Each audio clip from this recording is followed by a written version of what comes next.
सभी को नमस्ते। मैं आज बात करने वाला हूँ योग के बारे में। योग के बारे में बहुत सी धारणाएं हैं, बहुत सी मिथ्याएं हैं। योग को अधिकतर लोग सिर्फ शारीरिक व्यायाम तक ही समझते हैं। योग इससे बहुत ही ऊपर है। योग इन सभी अवस्थाओं से ऊपर की अवस्था है। महर्षि पतंजलि ने योग की परिभाषा इस तरह से दी है, योगश्चित्त वृत्ति निरोधः। मतलब चित्त में जो वृत्तियां हैं, जो उथल पुथल है, जो चंचलता है, जब वो शांत हो जाती है, जब आप अपने स्वरूप में आ जाते हैं, तो वो होता है योग की स्थिति। और योग को करने के लिए महर्षि पतंजलि ने ही सबसे पहले एक श्लोक, एक मंत्र दिया है जिसका नाम है अथ योगानुशासनम।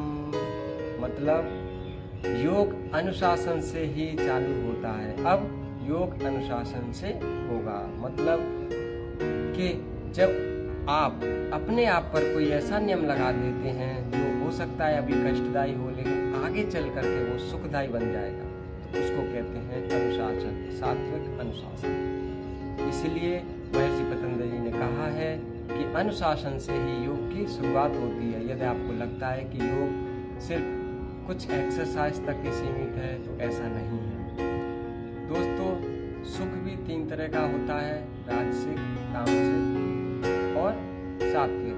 सात्विक सुख का मतलब है आपने कुछ अनुशासन अपने ऊपर लगाए हैं जो हो सकता है कि अभी कष्टदायी हो, लेकिन बाद में आपको सुख देंगे। वो आसन, वो अनुशासन आपको सुख देंगे। और जैसे कि आप डायबिटिक हैं और आपको मीठा खाने का शौक है, गुलाब जामुन खाते हैं, तो आपने अपने आप पर अनुशासन लगा के लिया कि मुझे ये मीठा नहीं खाना है, गुलाब जामुन नहीं खाने, तो वो अभी कष्टदायी हो सकता है, परंतु आने वाले समय में वो सुखदायी होगा।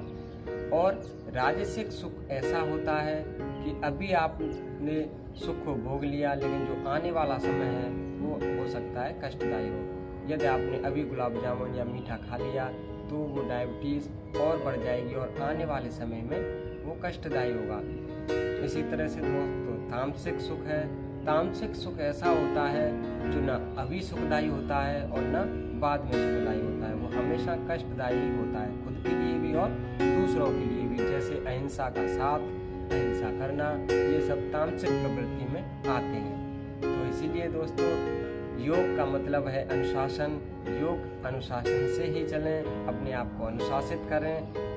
आगे बहुत कुछ समझने के लिए पतंजलि का योग में आगे और वीडियोस बनाता रहूँगा। हमारे चैनल को सब्सक्राइब करें, लाइक करें और शेयर करें। धन्यवाद।